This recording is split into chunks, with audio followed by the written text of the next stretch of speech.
করেছি। আল্লাহ পাক পরিষ্কার করে জানিয়েছেন, ওমা খালাকতুল জিন্না ওয়াল ইনসা ইল্লা লিয়াবুদুন। জিন এবং ইনসান এই দুই জাতিকে আল্লাহ পাক কেন সৃষ্টি করেছেন সে উদ্দেশ্য এখানে বয়ান করেছেন, ঠিক না?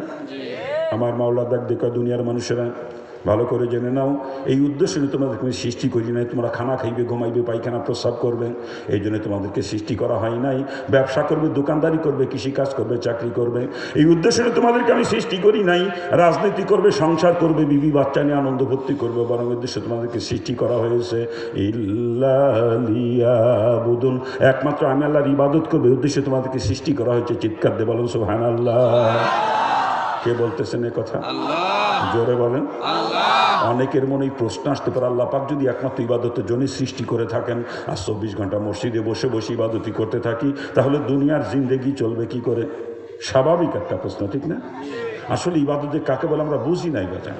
আমরা মনে করি নামাজ পড়া, রোজা রাখা, হজ করা, জাকাত দেওয়া, দান সদকা করা, কোরআন তেলাওয়াত করা, জিকির আজগার করা, এরকম কিছু কাজ ইবাদত, এরকম ধারণা আমাদের আছে, ঠিক না? হ্যাঁ, এগুলো তো অবশ্যই ইবাদত, কোনো সন্দেহ নাই। শুধু এইগুলাই ইবাদত নয়। একজন মুসলমান তার হায়াতে শুরু থেকে নিয়ে মৌতের আগ মুহূর্ত পর্যন্ত যা কিছু করবে দুনিয়াতে সবই তার ইবাদত হবে, যদি সেটা রসুলের তরিকায় হয়। বাবাজিরা ভালো করে বুঝতে হবে, মুসলমান খানা খাইবে, ঘুমাইবে, পায়খানা প্রস্রাব করবে, ব্যবসা করবে, দোকানদারি করবে, কৃষিকাজ করবে, চাকরি করবে, রাজনীতি করবে, সংসার করবে, বিবি বাচ্চা নিয়ে আনন্দ ভর্তি করবে, এমনকি মুসলমান স্বামী স্ত্রী মিলামিশা করবে, ওই কাজটাও যদি রসুলের তরিকায় হয়ে যায় বাজান, ওটা ইবাদত হয়ে যাবে। ওর দ্বারা লক্ষ লক্ষ নাকি মুসলমানের আমল নামা জমা হবে কিয়ামতের ময়দানে। ওইটার কারণে মুসলমানের জন্য বেহেশতের রাস্তা পরিষ্কার হয়ে যাবে। চিৎকার দিয়ে বলেন সুবহানাল্লাহ। এক কথায় যেই কাজের মধ্যে আমার রসুলের তরিকা আছে, ওটা রসুলের তরিকায় করলে তখন ইবাদত হবে। আবার ওই কাজটাই যদি কখনো রসুলের তরিকার খেলাফ হয়ে যায়, ওটাই কিন্তু আল্লাহ পাকের নাফরমানি হয়ে যাবে, ঠিক কিনা? একটু উদাহরণ দিলে বুঝতে সহজ হবে। দেব আমরা দুনিয়ার মধ্যে সব থেকে খারাপ কাজ মনে করি পায়খানা প্রস্রাব করাকে, ঠিক না? এই পায়খানা প্রস্রাব রসুলের তরিকা যদি হয়ে যায় বাজান, পায়খানা প্রস্রাব তখন আর পায়খানা প্রস্রাব থাকে না, ওইটা ইবাদত হয়ে যায়। ওই পায়খানা প্রস্রাবের দ্বারা লক্ষ লক্ষ নেকি মুসলমানের আমল নামা জমা হয় কিয়ামতের ময়দানে। ওই পায়খানা প্রস্রাবই মুসলমানকে জান্নাতে নিয়ে পৌঁছে দেয়। চিৎকার দিয়ে বলেন সুবহানাল্লাহ। পক্ষান্তরে দুনিয়ার মধ্যে সব থেকে বড় ইবাদত মনে করি নামাজকে আমরা, ঠিক কিনা জোরে বলেন? ওবার জান নামাজ অতক্ষণ পর্যন্ত ইবাদত হবে যতক্ষণ পর্যন্ত আমার নামাজ রসুলের তরিকায় হবে, ঠিক কিনা জোরে বলেন? কিন্তু যদি আমার নামাজ রসুলের তরিকার খেলাফ হয়ে যায়, তখন নামাজ আর ইবাদত থাকবে না, নামাজ হয়ে যাবে আল্লাহ পাকের নাফরমানি। ওই নামাজে আমাকে কিয়ামতের ময়দানে জাহান্নামে নিয়ে পৌঁছে দেবে। চিৎকার দিয়ে বলেন নাউজুবিল্লাহ। কথাটা আবার ভালো করে স্মরণ রাখতে হবে বাজান, যেই কাজের মধ্যে রসুলের তরিকা আছে ওটা রসুলের তরিকায় গেলে তখন ইবাদত হবে, আর রসুলের তরিকার খেলাফ হলে ওটাই কিন্তু আল্লাহ পাকের নাফরমানি হবে, ঠিক কিনা জোরে বলেন? আর একটা কথা স্মরণ রাখতে হবে বাজান, যে এই কাজের মধ্যে আমার রসুলের তরিকা নাই, আমার রসুল জীবনে কোনো দিন যেটা করেন নাই বা করতে বলেন নাই, ওইটাকে কিন্তু কোনো দিন ইবাদত বানানো সম্ভব না। ওটা হলো ডাইরেক্ট নাফরমানি, মুসলমানটার কাছেও কখনো যাইতে পারে না, ঠিক কিনা জোরে বলেন? কি জোরে বলেন, ঠিক কিনা? আর ইবাদতের পরিণতি জান্নাত, নাফরমানির পরিণতি কিন্তু জাহান্নাম, ঠিক কিনা জোরে বলেন? আমার আল্লাহ কোরআনে পাকে পরিষ্কার ডাক দিয়ে জানিয়ে দেন, ফামাইয়ামাল মিসকালা যাররাতিন খায়রান ইয়ারা, যাররা পরিমাণে ইবাদত যদি করো বান্দারে, ওই ইবাদতের বাদ অবশ্যই তোমাকে দেওয়া হবে, কখনো তুমি তার থেকে বঞ্চিত হবে না। চিৎকার দিয়ে বলেন সুবহানাল্লাহ। আমার মিসকলা যাররাতিন শাররা, যাররা পরিমাণে নাফরমানি যদি করো বান্দা, ওই নাফরমানির শাস্তি অবশ্যই তোমাকে ভোগ করতে হবে, তুমি কখনো তার থেকে নিষ্কৃতি পাইবা না। চিৎকার দিয়ে বলেন নাউজুবিল্লাহ। এই জন্য বাজান জিন্দগির কোনো একটা কাজ আমার নাফরমানি না হয়ে যায়, সেদিকে সদা সতর্ক দৃষ্টি রেখে আমাকে দুনিয়ায় চলতে হবে। আমি দুনিয়ার জিন্দগিতে যা কিছু করবো সব আমার ইবাদত হওয়া লাগবে, কারণ মাওলা আমাকে সৃষ্টি করেছেন ইল্লা লিয়াবুদুন, ইল্লা একমাত্র ইবাদতের জন্য, অন্য কোনো কাজের জন্য নয়। কথা ঠিক কিনা? অর্থাৎ যা কিছু করবো দুনিয়ায় সব আমার ইবাদত হওয়া লাগবে। আমার পুরো জিন্দগিটা আল্লাহ পাকের দরবারে ইবাদত হিসাবে গ্রহণযোগ্য হতে হবে, ঠিক কিনা? আর জিন্দগি তখনই মাবুদের দরবারে ইবাদত হিসেবে গ্রহণযোগ্য হবে যখন আমার জিন্দগি রসুলের তরিকায় পরিচালিত হবে, ঠিক না? আর একজন মুসলমানের জিন্দগিতে এমন কোনো সেক্টর নাই যেই সেক্টরের মধ্যে রসুলের তরিকা নাই। A to Z, up to bottom, সর্ব সেক্টরে রসুলের তরিকা আছে না? আপনারাই বলেন, থুতু ফেলার মধ্যে কি রসুলের তরিকা আছে? মাথার চুল কাটা ছাটার মধ্যে, গোপ দাড়ি কাটা ছাটার মধ্যে, কান পরিষ্কার করার মধ্যে, নাক পরিষ্কার করার মধ্যে, দাঁত পরিষ্কার করার মধ্যে, বগলের পশম, নাভি নিচের পশম পরিষ্কার করার মধ্যে, হাতে পায়ে নখ কাটার মধ্যে, পোশাক পরিচ্ছদের মধ্যে এমন কোনো সেক্টর একজন মানুষের জিন্দগিতে নাই যেই সেক্টরে রসুলের তরিকা নাই। কি বলেন আপনারা? খানা খাওয়ার মধ্যে কি রসুলের তরিকা আছে?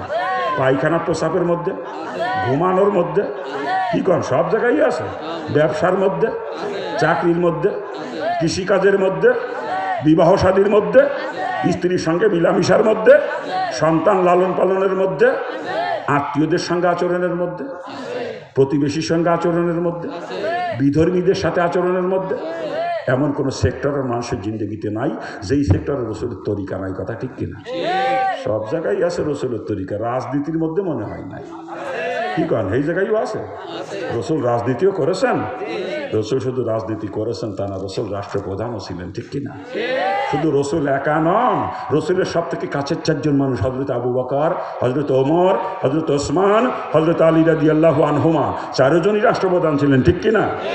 তাহলে রাজনীতি রসুলও করেছেন, সাহাবায়ে কেরামও করেছেন। ঠিক না? কিন্তু আমাদের দেশের মুসলমানদের একটা ধারণা হয়ে গেছে এইরকম, অধিকাংশ মুসলমানের, হুজুররা বা রাজনীতি করবে কে? হুজুররা আল্লাহ বিল্লে করবে আর দাওয়াতকে ফ্যাট দিলে বেড়াবে, আর রাজনীতি করবে তোর খাড়াই মোতার দল আর দাড়ি কামানোর গোষ্ঠী নাকি? আর ওলামায়ে কেরাম আগে রাজনীতি করবে। রসুলের পরিষ্কার হাদিস, ইন্নাল উলামা ওয়ারাসাতুল আমবিয়া, নিশ্চয় ওলামায়ে কেরাম নবীদের ওয়ারিস। যেই কাম নবী করছে ওই কাম আলেমরাই আগে করবে। যেই বিয়াক্কেল রাজনীতি করে না, ওরে আলেম করলে গুনাহ হবে, কসম খোদার, ও আলেম নামের কলঙ্ক। ইসলামী শাসন ব্যবস্থা কায়েমের চেষ্টা যে করে না, সে কখনো আমার নবীর ওয়ারিস হতে পারে না। ঠিক কিনা? যারা বলেন ঠিক কিনা? এই ইসলামী শাসন ব্যবস্থা কায়েমের চেষ্টা করা প্রত্যেকটা মুসলমানের জন্য ফরজ। এটা ফরজে কিফায়া না যে কিছু মুসলমানে করলে হয়ে যাবে, এরকম না। এটা ফরজে আইন। প্রত্যেকটা মুসলমানের জন্য তার নিজ দেশে ইসলামী শাসন ব্যবস্থা কায়েমের চেষ্টা করা ফরজ। তাতে আপনি যে দেশেই বসবাস করেন, আমেরিকা হতে পারে, অস্ট্রেলিয়া হতে পারে, কানাডা হতে পারে, চীন, Russia, Japan, France, Australia, Nepal, Bhutan, Bharat, Pakistan, Bangladesh, যে দেশে আপনি বসবাস করেন না কেন, ওই দেশে আপনি একা মুসলমান, আর কোনো মুসলমানও নেই। আপনি একা মুসলমান ওই দেশে। আপনি একাও যদি হয়ে থাকেন, আপনার মৃত্যুর আগ মুহূর্ত পর্যন্ত আপনার দেশে ইসলামী শাসন ব্যবস্থা করে কায়েমের চেষ্টা করে যাওয়া আপনার জন্য ফরজ। কায়েম করা না করা এটা আল্লাহ পাকের দায়িত্ব, ওটা আপনার দায়িত্ব না। কথা ঠিক কিনা? কিন্তু চেষ্টা করা আপনার জন্য ফরজ। আর ইসলামী শাসন ব্যবস্থা কায়েমের চেষ্টা যারা করবেন না, কিয়ামতের মানে পহেলা কাতারে ফরজ তরকের গুনাহগার হিসেবে জাহান্নামে চলে যাবেন। পহেলা কাতারে, মনে রেখে। আল্লাহ পাক সকলকে বুঝ দান করুন। জোরে কর না। খারাপ লাগতেছে নাকি? আমার পরিচয় তো জানতে আপনাদের বাকি নাই। আমি আপনাদের কাছের মানুষ, দূরের কেউ নাই। লোহাগাড়া লক্ষ্মীপাশায় আমার বাড়ি। আল্লাহ পাক হিন্দুর ঘরে জন্ম দিয়েছিলেন, আপনাদের মতো মুসলমানের ঘরে জন্ম দেন নাই। আর হিন্দু অবস্থায় আমি ছাত্রলীগের জেলা সেক্রেটারি ছিলাম। মাগুরা কলেজে পড়তাম, মাগুরা সরকারি কলেজের ভিপি ছিলাম আমি, এবং ছাত্রলীগের প্যানেল থেকেই কলেজের ভিপি নির্বাচিত হয়েছিলাম। আজকে আওয়ামী লীগ করতাম। এই যে 17 বছর থেকে গেল ক্ষমতায় আওয়ামী লীগ, এই 17 বছর দাপটওয়ালা মন্ত্রী থাকতাম আমি একজন। আবার ম্যাডাম যখন পলাইছে তখন আমারও পলানো লাগছে। আপনারা খাতের করতেন না আমাকে। কথা ঠিক না? কি খাতির করতেন? খাতির করতেন। কিন্তু আল্লাহ পাক তার আগেই আমাকে বুঝ দিয়ে দিয়েছে। আমি যখন ইসলাম গ্রহণ করছি, আল্লাহ পাক তখনই আমাকে বুঝ দিয়েছে, মুসলমান তো কখনো কুফরি মতবাদ কামের চেষ্টা করতে পারে না। কুফরি মতবাদ কামে সে ওরাই করবে যারা কাফের, তারা। আর যে মুসলমান সে ইসলাম কামের চেষ্টা করবে। ঠিক কিনা? আমি যতদিন হিন্দু ছিলাম, কাফের ছিলাম, ততদিন কুফরি মতবাদ কামের চেষ্টা করেছি। কিন্তু এখন আমি একজন মুসলমান, এখন আমার চেষ্টা হবে আল্লাহর জমিনে আল্লাহর দ্বীন কেমনে কায়েম করা যায়। এই বুঝ পাওয়ার সঙ্গে সঙ্গে ছাত্রলীগের জেলা সেক্রেটারির দায়িত্ব ইস্তফা দিয়ে ফিরে চলে আসছি কোরআনের ছায়ার নিচেই। আমি আল্লাহর কোরআন নিয়ে আন্দোলন করি, দ্বীন কায়েমের চেষ্টা করি। কিন্তু মুসলমানের বাচ্চারা কেউ দেখি গণতন্ত্র নিয়ে ফালাফালি করে, কেউ সমাজতন্ত্র নিয়ে লাফায়, আবার কেউ জাতীয়তাবাদ কায়েমের চেষ্টা করে, কেউ ধর্মনিরপেক্ষতার জন্য পাগল নাকি কা। এগুলো কি ইসলামী মতবাদ না কুফরি মতবাদ? বিশেষ করে বাংলাদেশে গণতন্ত্র নিয়ে ওরে ফালাফালি চলতেছে রে।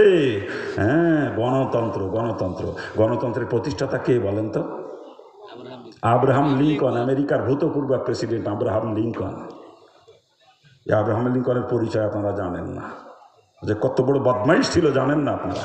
দুনিয়া সৃষ্টির থেকে এই মুহূর্ত পর্যন্ত যত ইসলাম বিদ্বেষী মানুষ দুনিয়াতে জন্ম নিয়েছে, তার ভিতর অন্যতম একজন ছিল আব্রাহাম লিঙ্কন। ও যে ইসলামের কত বড় দুশমন ছিল কল্পনাও করতে পারবেন না আপনারা। আর তার প্রতিষ্ঠিত মতবাদ হচ্ছে গণতন্ত্র, যে গণতন্ত্রের মূল কথাই হলো জনগণ সমস্ত ক্ষমতার উৎস। By the people, for the people, of the people, এটা গণতন্ত্রের মূল থিওরি। ঠিক কিনা? জোরে বলেন। আর এই কোরআন কি কয়? ইন্নাল্লাহ আলা কুল্লি শাইইন কাদির। সমস্ত ক্ষমতার উৎসকে জোরে বলেন। কোরআন কয় সমস্ত ক্ষমতার উৎস আমার আল্লাহ, আর গণতন্ত্র কয় সমস্ত ক্ষমতার উৎস জনগণ। যদি কোরআনেরটা বিশ্বাস করেন আপনি মুসলমান, আর যদি গণতন্ত্রটা বিশ্বাস করেন দলিল লাগবে না, বিনা দলিলে আপনি কাফের। মুসলমান কখনো আল্লাহকে বাদ দিয়ে জনগণকে ক্ষমতার উৎস মনে করতে পারে না, ঠিক কিনা? এক কথায় গণতন্ত্র কোনো মুসলমান সাপোর্ট করতে পারে না। আর যারা গণতন্ত্র সাপোর্ট করে, জনগণকে ক্ষমতার উৎস মনে করে, কসম খোদার ও হাজি সাহেব হইলেও কাফের, ও মুফতি মুহাদ্দিস হইলেও কাফের, ও কোনো পীর সাহেব হইলেও কাফের, ও তবলিগের মোবাইলে গলিও কাফের। ঠিক কিনা? যারা বলেন ঠিক কিনা? একটা প্রশ্ন করবো আপনাদের কাছে, করব দুনিয়া সৃষ্টি থেকে এই মুহূর্ত পর্যন্ত সারা দুনিয়াব্যাপী চ্যালেঞ্জ দিলাম, একজন কাফেরের নাম বলেন তো যেই কাফের কোনোদিন ইসলাম কামের চেষ্টা করেছে? হ্যাঁ, কাফেরদের নীতি ঠিক আছে, কাফেরদের নীতি ঠিক আছে, ওরা কখনো ইসলাম কামের চেষ্টা করে নাই, করবেও না কোনোদিন। কিন্তু আমরা মুসলমানের বাচ্চা, আমাদের নীতির কোনো ঠিক নাই, দাবি করি মুসলমান বলে, অথচ কুফরি মতবাদ কামের জন্য জান প্রাণের চেষ্টা করতেছি, ঠিক কিনা? এ জোরে বলেন ঠিক কিনা? আফসোস আফসোস, আমরা কাফের না মুসলমান, আমরা কাফের না মুসলমান। ওরে কোনো কাফের কোনোদিন আমার ইসলাম কামের চেষ্টা করে নাই, আমি একজন মুসলমান, আমি কেন কুফরি মতবাদ কামের চেষ্টা করবো বলেন? হ্যাঁ, এতদিন করছি, ভুল করছি, তওবা করে ফেলবো, তওবা করে আল্লাহ তাআলা মাফ করে দেবে। আল্লাহ আশার বাণী শোনাইছে, লা তাকনাতু মির রহমাতিল্লাহ বান্দা, আমার রহমত থেকে নইরা আসিস না, এতদিন কুফরি মতবাদ কামের চেষ্টা করেছিলি, তওবা করে ফিরে আয় কোরআনের ছায়ার নিচে। তো তওবা করতে দেরি হবে, আমি আল্লাহ তোকে মাফ করতে দেরি করব না। আমরা পারি না তওবা করতে? আমি একজন মুসলমান, আমি কাফের নই, কথা ঠিক কিনা? কোনো কাফের কোনোদিন আমার ইসলাম কামের চেষ্টা করে নাই, অথবা আমিও আর কোনোদিন কুফরি মতবাদ কামের চেষ্টা করবো না। এখন থেকে মৌত পর্যন্ত ইসলাম কামের চেষ্টা করবো। রাজি আছেন? কারা কারা রাজি? একটু হাত তোলেন তো আমি দেখি, কারা কারা রাজি হাত তোলেন, আমি দেখতে চাই। নামান হাত নামান, বুঝছি ওয়াজ মাহফিল যাইছেন, তাকে খালি হাত না, সুযোগ পালে ইসলামের পক্ষে আজকে পা উল্ট হয়ে দেবেন। কিন্তু যখন ভোট কেন্দ্রে ভোট দিতে যাবেন, ও জায়গায় ইসলামের পক্ষে দেবেন না, ও জায়গায় যে কষবেন গণতন্ত্রের পক্ষে, আর না সমাজতন্ত্রের পক্ষে, কথা ঠিক না? ওয়াজ মাহফিল ইসলামের পক্ষে হাত তুলে স্লোগান দেয়, আর ভোট কেন্দ্রে ইসলামের বিপক্ষে সিল মারে, ওগুলো তো তাজা মুনাফিকের, তাজা মুনাফিক। মানে মুনাফিকের চরিত্রই হলো কখনো ইসলামের পক্ষে, কখনো বিপক্ষে, এটা মুনাফিকের চরিত্র, ঠিক না? আব্দুল্লাহ বিন উবাই রইসুল মুনাফিক বলা হয়েছে, যাকে আব্দুল্লাহ বিন, মুনাফিকদের সর্দার। এই আব্দুল্লাহ বিন উবাই মসজিদে নববীতে রসুলের পিছনে দাঁড়িয়ে পহেলা কাতারে নামাজ পড়তো বেশিরভাগ সময়, যতক্ষণ রসুলের দরবারে থাকছে। ইসলামের পক্ষে ওরে স্লোগান দেশে জয় জয়কার স্লোগান, যেই রসুলের দরবার থেকে বের হয়ে গেছে অমনি পিন মারা শুরু করছে, কেমনি ইসলামকে ধ্বংস করা যায়। এটা মুনাফিকের চরিত্র, কখনো ইসলামের পক্ষে কখনো বিপক্ষে। আর যে মুমিন সে সদা সর্বদা ইসলামের পক্ষে থাকবে, ঠিক কিনা? তা আমরা মুমিন না মুনাফিক? আমরা মুমিন না মুনাফিক? যদি মুমিন হয়ে থাকি সদা সর্বদা ইসলামের পক্ষে থাকতে হবে, ঠিক কিনা? ওয়াজ মাহফিলে এসে ইসলামের পক্ষে হাত তুলে স্লোগান দেবো, ভোট কেন্দ্র সেই হাত দিয়ে ইসলামের পক্ষে সিল মারবো, তবেই আমি মুমিন। কি কথা ঠিক কিনা?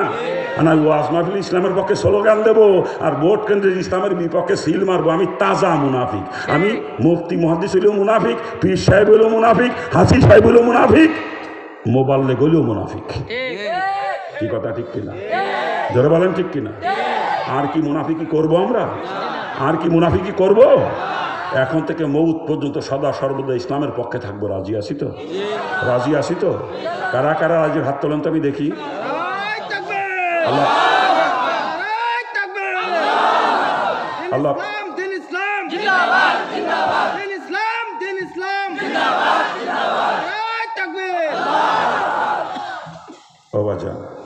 আল্লাহ পাক সকলকে ইসলামের জন্য কবুল করুক। জোরে বলে না আমি? আরে জোরে কর না আমি? চরমুনার মুরিদির গোষ্ঠী, চরমুনায় যে পীর সাহেবের বয়ান শুই নিয়ে একের হাত পা সাইডকেন জায়গা দেয় ইসলামের পক্ষে, কিন্তু এলাকা বাড়ি আসার পর এলাকা যখন নির্বাচন শুরু হয় এলাকায় দেখবেন মুনাফিকের গুতো কি। এ দলের নেতাগের মোটর সাইকেলে ঘরে, ওর দলের নেতাগের মোটর সাইকেলে ঘরে ঘরে না। এই মুনাফিক বদমাইশ, তুই আর চরমুনায় যাবি না কোনোদিন। তোর মতো মুনাফিক চরমুনার ময়দানে দেখতে চায় না আমরা। ওগুলো তাজা মুনাফিক। আমার বিয়েই দাঁড়াইছে নির্বাচনে, বিয়ে যে তুই যাই কি করে, আমার স্বাস্থ্য ভাই দাঁড়াইছে, ওরে তুই যাই কি করে। বদমাইশ, তুই যদি মমিন হতি, তোর আপন ভাই যদি কুফরি মতবাদের পক্ষে দাঁড়াইতো, তুই তাকে ভোট দিতি না, তুই মমিন হতি। তুই তো মুনাফিক, তুই তো মুনাফিক। আল্লাহ পাক মুনাফিকের গোষ্ঠীর হেদায়েত দান করুক, জোরে কান্না। আরে জোরে কান্না। আমি পীর সাহেবের বয়ান শুনে এক পাও সাইকেল জায়গায় দেয় বদমাইশের গোষ্ঠী, আর বাড়ি এসে করে উল্টো পাল্টা মুনাফিকের দল। না, আপনার এলাকা ওরকম লোক নাই, আমার এলাকা আছে, তাই শোনাইতেছি আপনাদেরকে। এই এলাকায় ওরকম লোক নাই। নির্বাচন আসলে আওয়ামী লীগের মোটর সাইকেলের পিছনে ঘরে কোনো কোনো মুনাফিক বিএনপির মোটর সাইকেলের পিছনে ঘরে না, নাকি ভুল বলতেছি? ওগুলো তাজা মুনাফিক, আর তাজা মুনাফিক ওগুলা, মনে রাখবেন। ওগুলো জুতো দিয়ে সাইজ করা দরকার, জুতো দিয়ে। খারাপ লাগতেছে নাকি? খারাপ লাগে বাজেন? কি আলোচনা করবো কান যেটা ফাইটে যায় দুঃখে। আমি হিন্দুর বাচ্চা, আমি বুঝি, আর আপনারা মুসলমানের সন্তান, আপনারা বোঝেন না। আমি দোয়া করে আল্লাহ পাক সকল মুসলমানকে বুঝ দিয়ে দিই। আরে জোরে কর না আমিন। আর কত মাইর খাবেন, আর কত? একবার চোর খেদায় ডাকাত আনেন, আর একবার ডাকাত খেদায় চোর আনেন, এইগুলো আপনাকে স্বভাব। এই জাতির ভাগ্যের পরিবর্তন ততদিন পর্যন্ত হবে না যতদিন পর্যন্ত যাদের মধ্যে আল্লাহর ভয় আছে, আখিরাতে জবাব দেওয়ার ভয় আছে, তাদের মতো মানুষকে ক্ষমতায় না আনতে পারবে, ততদিনই জাতির কোনো ভাগ্যের পরিবর্তন হবে না। ওরা চুরি করবে, জনগণের মাল চুরি করিয়ে কোটি কোটি টাকা পাচার করবে বিদেশে। এক বিদেশে যাই বাড়ি 300 টাকা 900 টাকা পারলেও করতে ছাড়বে না। আপনার টাকা মারি, আপনার আমার টাকা মারি, কথা ঠিক না?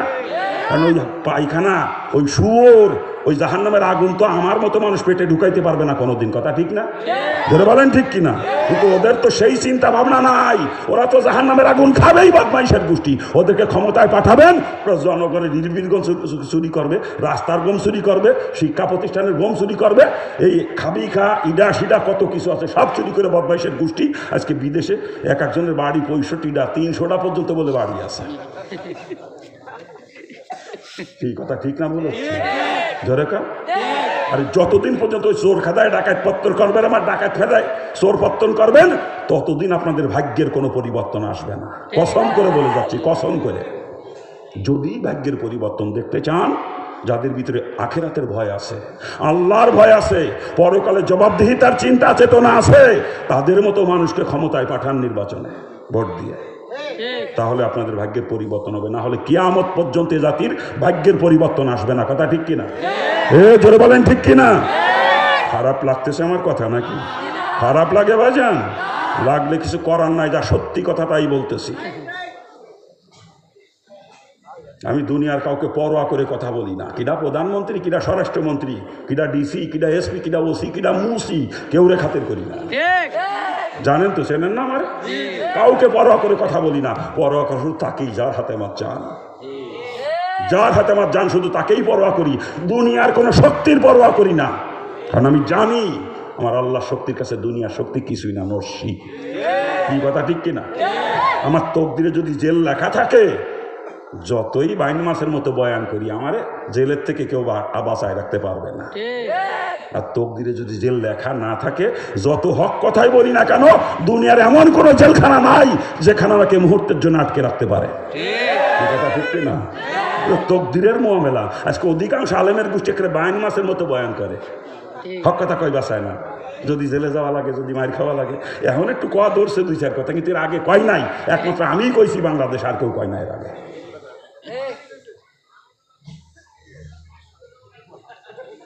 খারাপ লাগতেছে আপনাদের নাকি? খারাপ লাগতেছে বাজা? ও মোনাফিকের গোষ্ঠী, ওগুলো মোনাফিক, বাইন মাসের মতো বয়ান করে। হ্যাঁ, বাইন মাসের মতো, একেবারে বাইন মাসের মতো। না কি বল করছি আমি?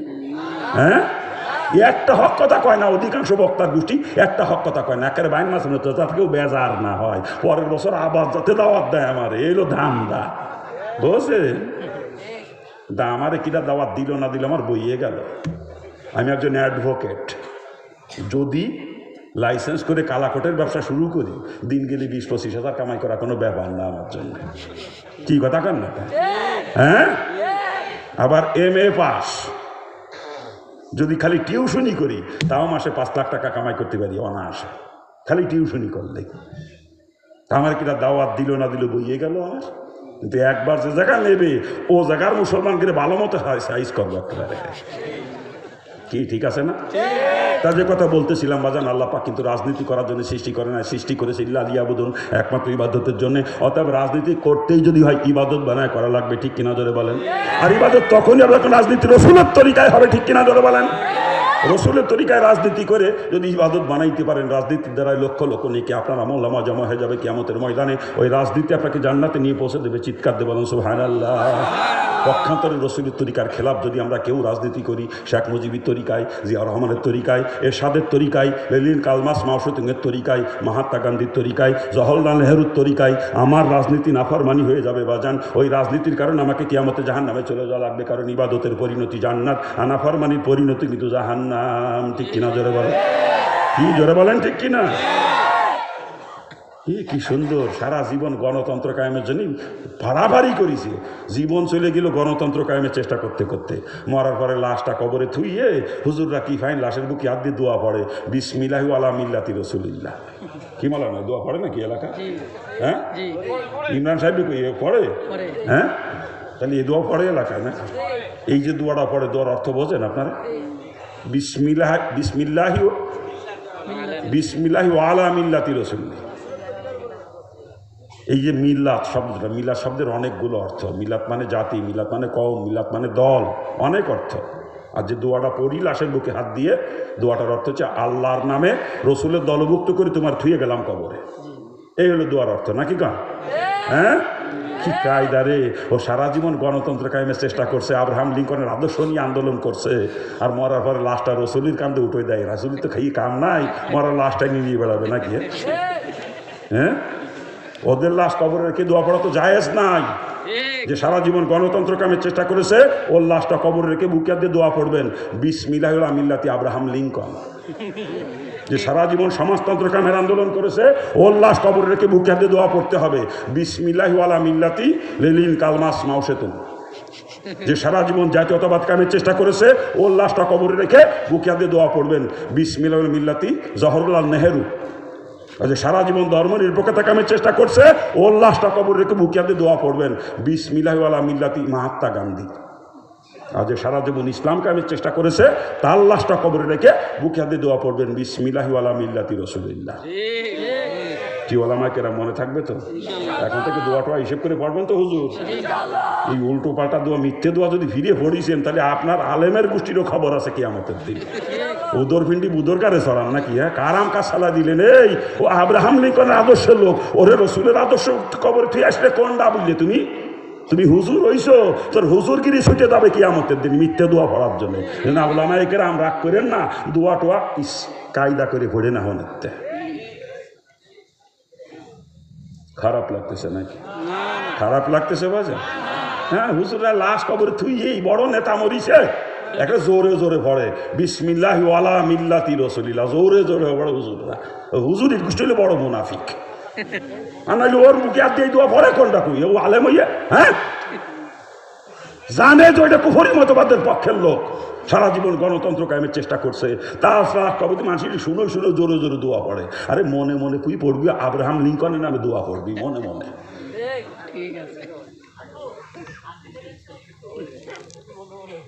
খারাপ লাগতেছে নাকি? এই জায়গা কথা হবে কা? এ কথা হয় কা? কি হয়েছে?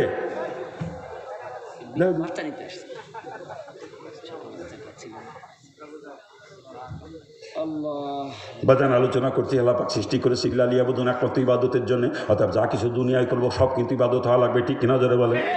আমরা পায়খানা প্রস্রাব করি না? পায়খানা প্রস্রাব করার জন্য তো আল্লাহ পাক সৃষ্টি করে না, সৃষ্টি করেছে ইল্লা লিয়াবুদুন, একমাত্র ইবাদতের জন্য। অর্থাৎ পায়খানা প্রস্রাবকে ইবাদত বানাইয়া করতে হবে, রসুলের তরিকায় হলে ইবাদত হবে। ওই পায়খানা প্রস্রাব আপনাকে জান্নাতে নিয়ে যাবে। আর আমরা পায়খানা প্রস্রাব করি কেমনে দেখেন? বর্তমান অধিকাংশ মুসলমানের বাথরুমের মধ্যে গেলি ডিগলা কুলুপ খুঁজে পাই না, নিজের পকেটের তা বাইর করে ব্যবহার করা লাগেছে। অধিকাংশ মুসলমানের ঘরে ঢিলা কুলুপের কোনো বালাই নাই। কথা ঠিক না বলতেছে? হে জোরে কান।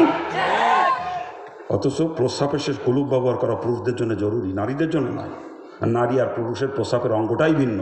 নারীরা বসা অবস্থায় তাদের প্রস্রাব ক্লিয়ার হয়ে যায়, আর পুরুষ লোক যখন প্রস্রাব করতে বসে, পুরুষ অঙ্গের গোড়ে একটা ভাঁজ পড়ে যায়, ভাঁজের ভিতরে 2-4 ফোঁটা প্রস্রাব আটকা থাকে। ওইটা বসা অবস্থায় যত চেষ্টাই করেন না কেন কিয়ামত পর্যন্ত পরিষ্কার হবে না। ওইটি যখন দাঁড়াবেন, রগটা যখন সোজা হবে, তখন ওইটা চোয়ায় চোয়ায় নিচের দিকে নামবে। এই জন্যে ওইটা চোয়ায় নামতে যতটুকু সময় লাগে, কুলুপ ব্যবহার করে দাঁড়াইয়া অতটুকু সময় একটু নড়াচড়া করা প্রত্যেকটা পুরুষ লোকের জন্য জরুরি।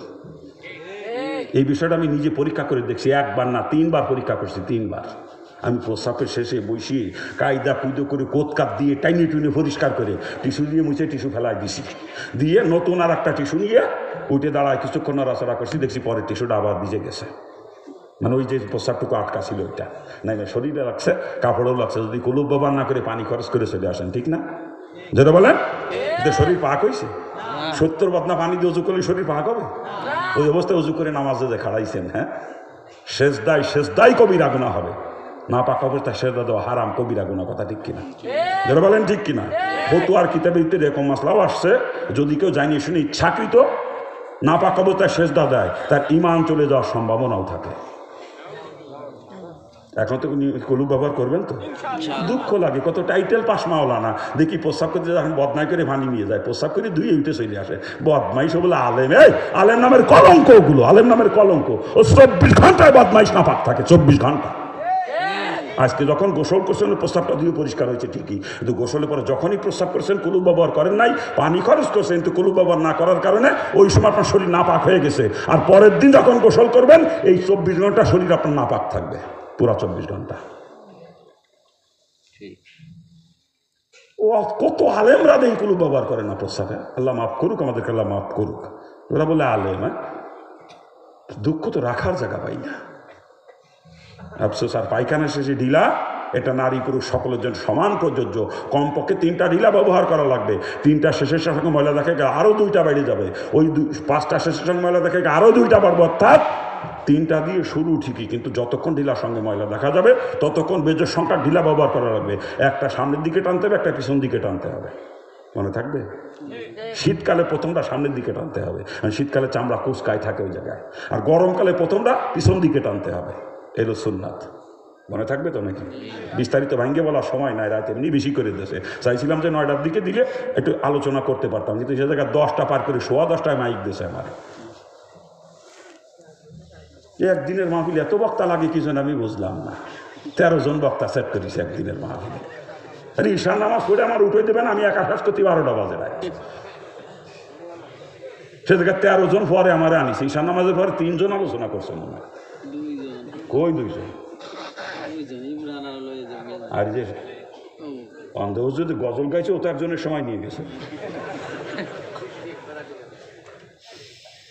তাই যে কথা বলতেছিলাম বাজার, পায়খানা সে ঢিলা যদি ব্যবহার না করেন, পরিস্থিতি কিন্তু ভয়াবহ। মানুষের হাতের তালুতে লক্ষ লক্ষ ছিদ্র আছে, বিশ্বাস করেন আমার কথা? মাইক্রোস্কোপে হাত রেখে একদিন চোখ দিয়ে দেখেন, তাকায় কত ছিদ্র আছে, নিজেই দেখতে পারবেন। আর পায়খানার সঙ্গে এক ধরনের তৈলাক্ত পদার্থ থাকে, যেটা ওই ছিদ্রের ভিতরে গিয়ে প্রবেশ করে। ওটা সাবান দিয়ে হাত ধুলেও হাতের থেকে যায় না, ছাই দিয়ে মাজলেও যাবে না, মাটির সঙ্গে ডলে যাবেন তাও যাবে না। যখন কোনো কঠিন পরিশ্রম করবেন, ওই কঠিন পরিশ্রম করার পর যখন হাতের তালু ঘামবে, ওই ছিদ্রের ভিতর দিয়ে ঘাম বের হওয়ার সময় ময়লাটা নিয়ে বেরোবে ওই ঘামে। আর যতক্ষণ হাতের তালু না ঘামবে, ততক্ষণ ওই ময়লা হাতের ভিতরেই থেকে যাবে। সব থেকে বড় কথা, ম্যাথররা ল্যাট্রিন পরিষ্কার করে, টয়লেট পরিষ্কার করে, কিন্তু কোনো ম্যাথের কোনো দিন হাত দিয়ে পায়খানা সানে না। বেলচা দিয়ে ময়লা উঠে বালতিতে রাখে, বালতির আংটা ধরে নিয়ে ফেলে দেয়, ঠিক না? আর যেই বিয়াক্কেলের গোষ্ঠী পায়খানা করে ঢিলা ব্যবহার করে না, ও তো নিজের হাত দিয়ে নিজের পায়খানা কষ্টায় ফেলতিছে। ও তো ম্যাথর থেকে নিকৃষ্ট ওই বদমাইশ। কি কথা কান ঠিক কিনা? জোরে কান ঠিক কিনা? আর মশলা বাটার সময় কি হাতের তালু ঘামে? আপনার স্ত্রীর কাছে শুনে দেখেন, খালি হাতের তালু ঘামে না, মশলা বাটতে গেলে কলিজা পর্যন্ত ঘামে। কি কথা ঠিক না? তারপরে স্ত্রী যদি পায়খানা করে ঢিলা ব্যবহার না করে থাকে, ওই যে যখন মশলা বাটিছে, ওই ছিদ্রের ভিতরে পায়খানা ছিল, মশলা বাটার হাতের তালু যখন ঘামছে, ঘামের সঙ্গে সেই পায়খানা বেরিয়েছে, ওই মশলা দিয়ে রাঁধে দিতে গোস্ত, গরুর গোস্ত। আপনি খালি গরুর গোস্ত খান নাই, সাথে আপনার স্ত্রীর পায়খানাও খাইছে। আপনার বাসায় কাজের লোকে মশলা বাটি থাকে, ওই কাজের লোকের পায়খানাও নিয়মিত খাইতেছে না, মনে রেখে দিয়ে। এই জন্য ঢিলা কুলুপ শুধু নিজে ব্যবহার করলে চলবে না, পরিবারের প্রত্যেকটা সদস্য যাতে ঢিলা কুলুপ নিয়মিত ব্যবহার করে, এবার প্রাণ চেষ্টা করতে হবে। কথা ঠিক কিনা? বাচ্চাকে যে পানি খরচ করাবে মা, বাচ্চারে আগে ঢিলা দিয়ে পরিষ্কার করে নিয়ে তারপরে পানি খরচ করাবে। যদি তা না করায়, ওই বাচ্চার পায়খানা ছিদ্রের ভিতরে ঢুকবে, ওইটাও খাবেন, বাচ্চার পায়খানাও খাইতেছেন আপনারা।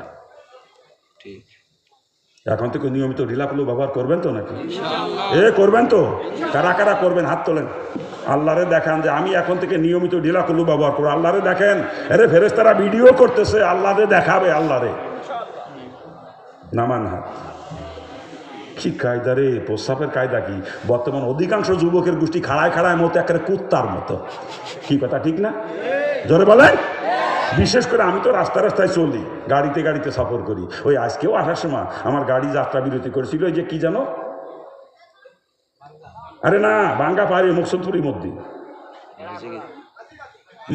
হোটেলের নাম না না হোটেলের নাম মুকসুদপুরের ভিতরে কি, আরে না মুকসুদপুর, হ্যাঁ সাম্পান সাম্পান সাম্পান, নামটা ভুলে গেছি।